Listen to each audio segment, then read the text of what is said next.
느헤미야라고 하는 이름의 뜻은 여호와께서 위로하신다라고 하는 뜻입니다. 여호와께서 위로하신다. 주전 5세기에서 4세기 페르시아 배경을 하는 이 에스라, 에스더, 느헤미야는 이스라엘 포로기 이후에 생존자들이 어떻게 신앙 공동체를 이루고 살아갔는지를 잘 기록하고 있습니다. 그러니까 에스라, 또 느헤미야, 에스더, 이 말씀은 포로기 이후의 삶을 잘 기록하고 있습니다. 에스라와 느헤미야는 동시대 사람입니다. 그러니까 에스라가 아론 대제사장의 몇 대 후손이죠? 16대, 일용할 양가시 열심히 하셨습니다. 16대 손의 후손입니다. 그러니까 영적 계보가 있는 사람이라는 게, 그러니까 영적인 지도자였고 어떤 종교적인 지도자였습니다. 느헤미야는 오늘날로 말하면 평신도였습니다. 에스라는 오늘날로 말하면 목사님 이런 분들이고, 느헤미야는 평신도, 우리 장로님, 집사님 이런 개념입니다. 그런데 이 동시에 때에 느헤미야와 또 에스라가 함께 기가 막히게 환상적으로 하나님의 일을 완수해 나가는 것을 볼 수 있습니다. 느헤미야는 페르시아 아닥사스다 왕 20년에 BC 445년 성벽이 무너졌다는 소식을 듣게 되었습니다. 그래서 성벽을 재건하러 이제 예루살렘으로 돌아가는 장면이 나옵니다. 그때부터 방해가 시작되어지고 그때부터 느헤미야의 리더십은 드러나기 시작합니다. 크게 바벨론 포로 되었던 이스라엘 백성들 가운데 바벨론에 의해서 점령되었는데, 이 바벨론, 영원할 것 같은 바벨론이 페르시아에게 먹힙니다.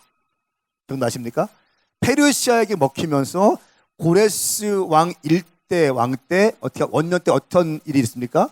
고레스 칙령을 반포합니다. 그러면서 어떻게 해요? 갑자기 이 이스라엘 백성들이 고국으로 돌아가서 성전을 지을 것을 명령합니다. 하나님 믿지 않는 고레스 왕인데, 고레스 왕 원년에 고레스 칙령을 내리는데 이스라엘 포로 백성들이 이제 이스라엘 땅으로 돌아가서 성전을 지을 것을 선포합니다. 하나님의 일하심은요 정말 기가 막힙니다. 정말 기가 막히는 거예요. 고레스 왕을 통해서 성전이 지어질 수 있고, 이스라엘 70년이 차면 내가 너를 돌이키겠다 말씀하신 하나님의 언약의 말씀이 성취되어지고 있는 것입니다. 할렐루야. 하나님은요 믿는 사람 믿지 않는 사람 가리지 않고 하나님의 일을 위해서 사용하실 것입니다. 두고 보십시오. 제가 이 에스라와 느헤미야를 가만히 묵상하면서 느끼는 것은요, 꼭 열심히 있는 하나님의 사람들뿐 아니라 우리가 볼 때는 저 사람 정말 쓰임받을 수 있을까? 정말 저 인간 저렇게 열심히 있다가 제대로 할 수 있을까? 라고 하는 사람들이, 그 사람들의 어떠한 부분들을 주님께서는 사용하실 것입니다. 심지어 믿지 않는 고레스 왕을 통해서도 주님께서는 일하시는 줄 믿습니다. 자, 1차 포로 귀환이 BC 537년도에 있었습니다. 스룹바벨에 의해서. 어떻게 했습니까? 뭐 했습니까? 스룹바벨 와서 성전을 건축했어요. 여러분 기억나세요? 나이 많은 장년들은 펑펑 울기 시작했습니다. 왜 그럴까요? 솔로몬 성전에 비해서 너무 초라한 거야. 그리고 하나님의 성전이 무너졌지만 하나님의 성전이 세워지는 것에 대해서 또다시 감격의 눈물도 흘렸을 것이고, 또 한편으로는 솔로몬 성전에 비하면 너무 초라한 성전이었기 때문에 눈물을 흘렸을 거예요. 젊은 사람들 어떻게 합니까? 성경에 나오는데 막 뛰면서 예배해요. 그냥 기뻐하며 즐거워합니다. 뭔가 잘 모르는 거예요. 그냥 좋은 거야. 1차 포로 귀환 때는 스룹바벨을 통해서 성전이 재건되어집니다. 2차 포로 귀환이 BC 458년도에 있었습니다. 1차 포로 귀환 때 약 5만 명의 이스라엘 백성들이 포로 귀환을 했고, 2차 포로 귀환 때 에스라에 의해서 약 1772명이 포로 귀환을 하는데, 이 에스라에 의해서 포로 귀환됐던 사람들은 에스라는 주로 뭐 합니까? 말씀으로 심령 성전을 세우기 시작합니다. 그러니까 스룹바벨이 무너진 성전을 다시 세웠는데, 성전을 세웠던 그 기쁨과 감격도 시간이 지나니까 식어지기 시작하는 거예요. 여러분, 은혜는요, 식어지기 시작하는 거예요. 은혜는 식어지게 되어 있는 것입니다. 은혜를 유지하기 위해서는 굉장히 많은 지혜가 필요한 거예요. 그래서 할렐루야. 그러니까 은혜는 식어지게 되어 있어요. 식어지게 되어 있는 게 아니라 가만히 있으면 은혜 받은 것이 식어져요. 우리 준비해야 되고 우리의 심령을 계속 경작해야 되는 거예요. 할렐루야. 식어지기 시작. 그 감격과 뜨거운 눈물과 기쁨의 함성을 질렀던 이스라엘 백성들이 영적으로 무뎌지기 시작하고 영적인 안일함 가운데 빠지기 시작합니다. 그때 에스라가 젊을 때부터 마음을 결심했던 거 기억나십니까? 나는 율법을 통해서 우리 민족을 가르쳐야겠다 라고 결심하기 시작합니다. 그리고 그의 마음의 소원대로 에스라가 준비되어졌을 때 안일하고 나태해져 있던 이스라엘 백성들을 데리고 가서 이제 영적인 각성과 신앙 개혁을 일으키게 되는 것입니다. 이것이 2차 포로 기한의 주된 미션이었습니다. 세 번째는 느헤미야가 BC 444년도에 이제 세 번째 포로 귀환을 하는데 이때는 성벽 재건이 주된 미션이었습니다. 무너진 성벽을 재건하는 것이 이 3차 포로 귀환 그리고 느헤미야의 주된 미션이었다는 것을 기억하십시오. 오늘 저는 2장 말씀을 통해서 2장 말씀과 3장, 4장 전반적으로 한번 좀 보면서 느헤미야가 왜 중요한지에 대해서 또 느헤미야의 리더십에 대해서 함께 좀 나누고 싶습니다. 2장 1절 말씀 보시면 아닥사스다 왕 20년 니산월에 나는 왕에게 술을 따르는 일을 맡았기 때문에 술을 가져다가 왕에게 따라 드렸습니다. 평소와는 다르게 내가 왕 앞에서 슬픈 기색이 있는 것을 보고 왕이 내게 물었습니다. 네가 아프지도 않은데 네 인색이 왜 그리 슬퍼 보이느냐? 마음에 근심이 있는 게 분명하다. 나는 무척 두려웠지만 왕에게 말했습니다. 왕께서는 만수무강하시옵소서. 제 조상들이 묻혀있는 성이 폐허가 되었고 성문들이 불에 타 허물어졌으니 어찌 슬프지 않겠습니까? 이렇게 왕의 질문에 대답합니다.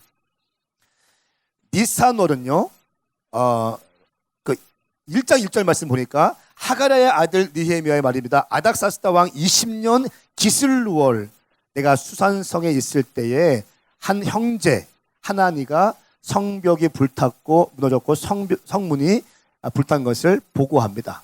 이때가 아닥사스다 왕 20년 기슬롤에서 기슬롤은 11월 달에서 12월 달을 의미합니다. 이게 1장 1절 말씀에 나와 있는 말씀이고요. 2장 1절 말씀은 아닥사스다 왕 20년 니산월이라고 합니다. 이 니산월은 3월 달과 4월 달 사이예요. 그러니까 11월과 12월에서 3월과 4월이니까 그 소식 성벽이 불탔고 성문이 무너진 것을 들은 지 약 4개월이 지났을 때에 이제 느헤미야가 왕 앞에 가는 것을 우리는 볼 수 있습니다. 얼굴에 근심이 가득하므로 이제 그것을 본 아닥사스다 왕이 질문합니다. 왜 그렇게 얼굴이 어둡느냐라고 하니까 느헤미야가 그때 이야기합니다. 이스라엘 성벽이 불탔고 성문이 무너졌습니다. 근데 어찌 내가 얼굴이 슬프지 않겠습니까? 이렇게 이야기를 하는 장면이 나옵니다. 느헤미야는 어떤 문제가 있을 때 급하게 움직이지 않는 사람이었습니다. 급하게 움직이지 않는 사람입니다. 4개월간 서두르지 않고 아마 기도했을 거예요. 상황을 위해서 기도했을 것입니다. 내가 무엇을 해야 될지, 이것이 내가 해야 될 일일지, 내게 맡겨주신 일이고 내게 주신 일이라면 내가 어떻게 해야 될지 아마 기도했을 거예요. 지혜롭지 않은 사람은요, 급하게 움직입니다. 우리의 대부분의 실수는 서두르는 데 있습니다. 조급하게 움직이는 것에 우리 인생에 실수가 있고 우리 인생에 실패를 가져올 때가 있습니다. 급한 마음에 막 서둘러 가는 거죠. 지금 당장 안 하면 큰일 날 것 같기 때문에 이거를 하는 거죠. 알고 보니까 이것이 미끼였고 이 일을 통해서 내 인생에 잘못된 선택이었는 것을 보게 되고, 잘못된 선택을 통해서 내 인생이 너무 힘들어지는 것을 우리는 삶을 통해서 경험할 수 있게 되죠. 다 이렇게 너무 동의해 주시니 감사해요. 한번 인사하십시다. 너무 서두르지 맙시다. 시작.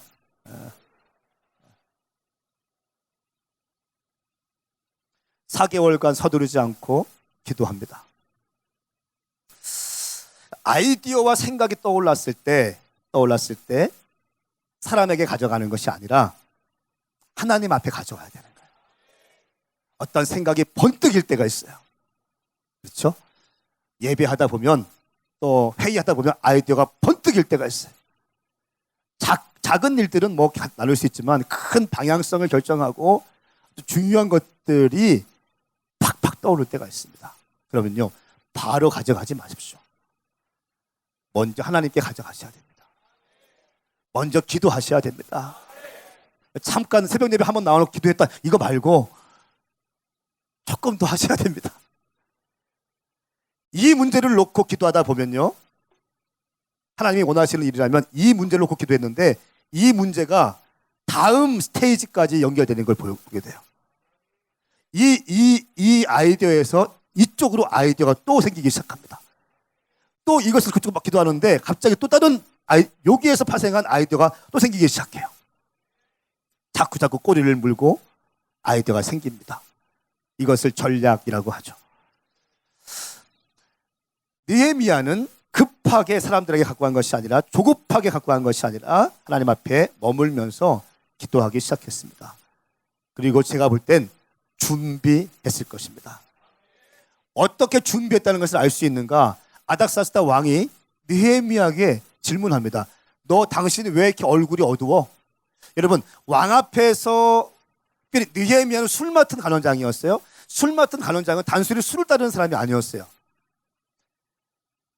그 당시에는 쿠데타가 많이 있었기 때문에 왕이 마시는 모든 포도주나 모든 술을 볶음물 타기 때문에 술 맡은 간원관들은 왕이 마시는 모든 술과 포도주를 먼저 맛보아야 하는 의무가 있었어요.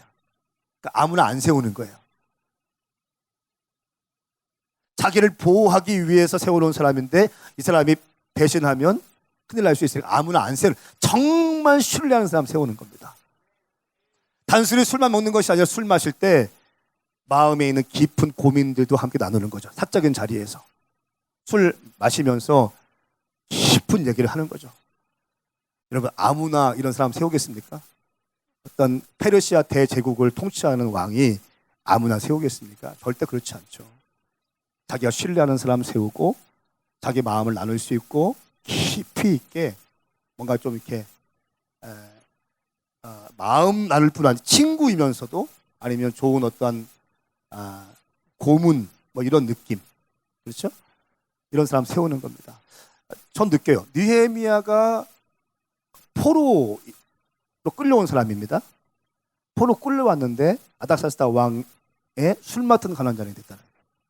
한번 생각해 보십시오. 포로가 아니라 왕의 거의 친구와 바로 밑에 있는 어떤 권위자의 위치에 있는 거예요. 여러분, 포로로 끌려왔는데 이런 위치에 올라오려면요, 그냥 되는 게 아닙니다. 이 느헤미야는 자기 관리가 철저했을 거예요.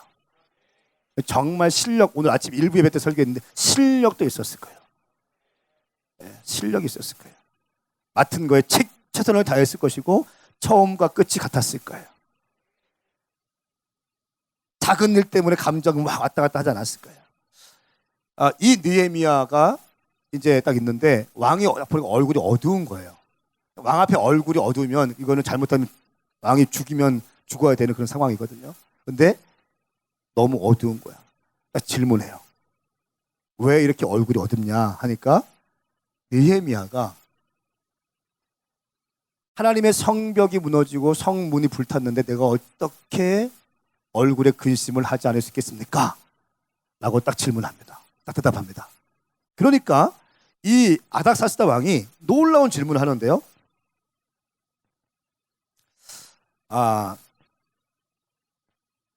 4절 말씀 함께 같이 읽겠습니다. 시작.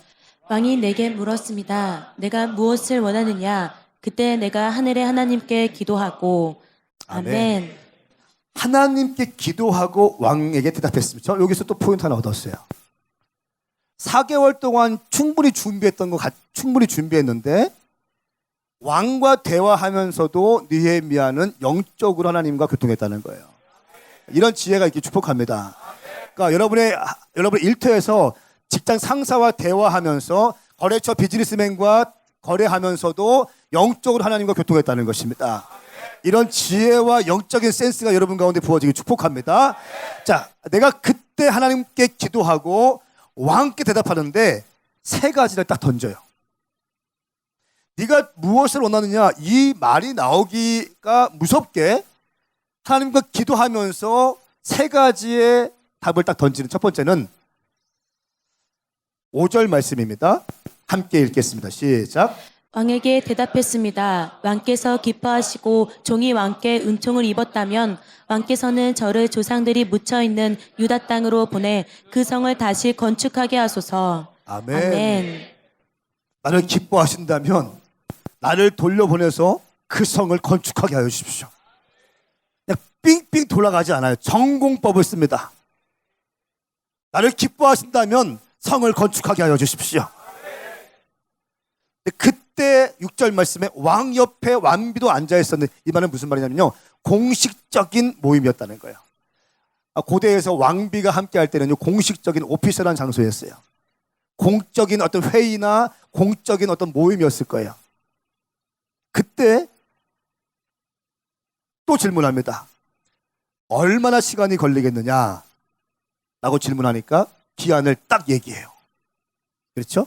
얼마큼인지 안 나와 있지만 기한을 정했다고 이렇게 얘기하고 있습니다.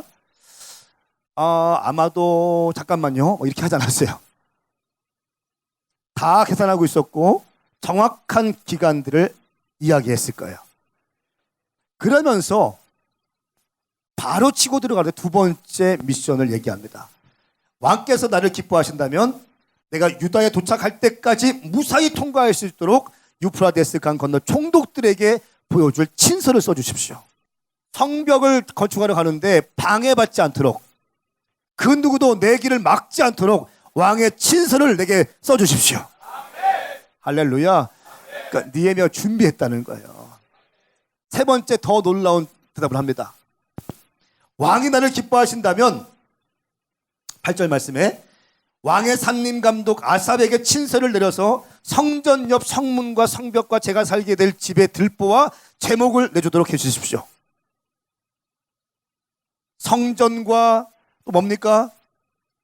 성문과 성벽과 자기가 살 집의 들보까지, 건축 자재까지 다 준비해 주십시오. 그러니까 느헤미야의 클래스예요. 이쯤 되면 준비되지 않으면 이런 말을 못 나옵니다. 준비되지 않으면 못 나오는 얘기예요. 준비했다는 거예요. 준비했다는 것입니다. 할렐루야. 은혜 받고 다시 한번 정신 차리고 나 쓰임 받아야지, 나 은혜 받아 잘 유지해야지 라고 하면 그냥 여러분 되는 게 아니에요. 부흥회 때 큰 은혜 있었죠? 오늘 큰 은혜가 있었죠? 잘 됩니까? 잘 안 되는 것도 있을 겁니다. 영적인 원리가 그래요. 그때 포기하고 물러서는 것이 아닙니다. 이들이 어떻게 했습니까? 이제 그들이 반대한다는 말을 듣기 시작하고 4장 9절 말씀 쭉 넘어가면 경비를 세워서 위협에 대비하기 시작합니다. 가문별로 칼과 창과 활로 무장시켜서 성벽 뒤에 배치하기 시작합니다. 온누리교회 고 하용정 목사님은요, 이 느헤미야 집회 시리즈를 이렇게 말씀하십니다. 52일간의 기적이라고 말씀하셨어요. 52일간의 기적.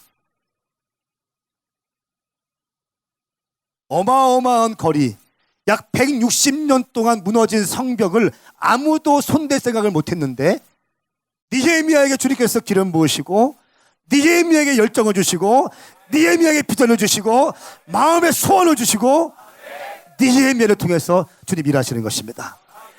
비전을 선포했고 전략이 풀어졌고 최선을 다해 일했습니다. 반은 데가 왔고 방해가 왔지만 굴하지 않고 한 손에 창을 들고 한 손에 무기를 들고 일어나기 시작합니다. 창을 차고 성벽을 쌓기 시작합니다. 물러서지 마십시다. 어떠한 방해가 온다 할지라도. 비전, 하나님의 비전을 선포했는데 어떻게 방해가 없어요? 하나님의 비전이 선포되었는데 어떻게 저항이 없을 수 있습니까? 하나님의 위대한 저항 비전이 선포되었는데 어떻게 어둠의 영들이 가만히 있겠습니까?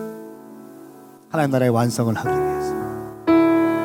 사랑하는 여러분, 잘 새겨들으십시오. 영적인 것은 굉장히 실질적인 거예요. 실제적인 거예요. 영적인 사람은 붕 떠 있는 사람 아니에요. 이 땅을 밟고 있는 사람인 거예요. 이 땅을 밟고 있으면서 철저하게 준비하고 철저하게 기도하는 사람이라는 것입니다. 할렐루야, 할렐루야. 영적 패권을 잡아오셔야 됩니다. 내 인생의 영적인 패권을 찾아오셔야 됩니다. 어둠의 영들에게 빼앗기지 마시라는 것이에요. 보배롭고 존귀한 블라디 하나님이 세우셨는데 블라디에게 있는 영적인 패권을 네가 빼앗기면 안 되는 거야. 잡고 나가야 되는 거야. 하나님의 비전의 완성을 위해서 이 땅에 태어나게 하셨는데 대충 살다가 할 수 없는 거예요.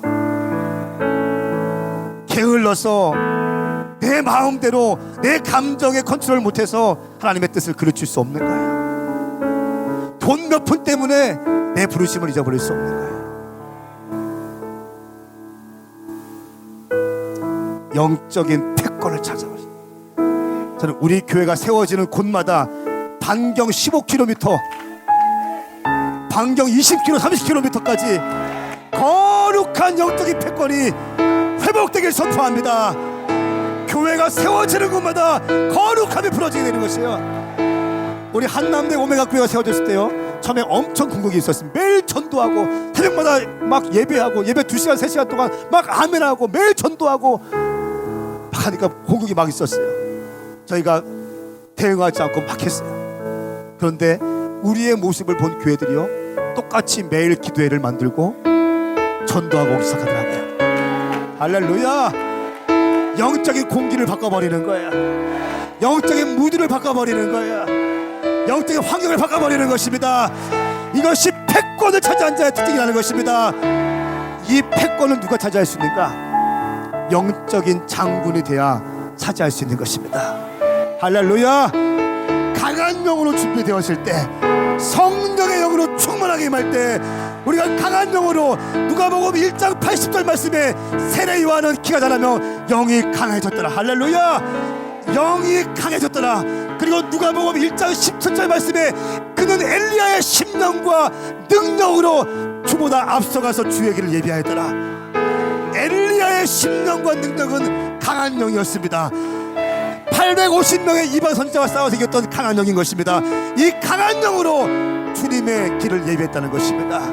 우리 오메가 교회가 강한 영으로 무장되어져서, 강한 영으로 무장되어져서, 심령이 강건하여져서, 용기 백배하여져서, 영적 권위자가 되어서 다시 오실 예수님의 길을 예비할 수 있기를 예수님의 이름으로 선포합니다.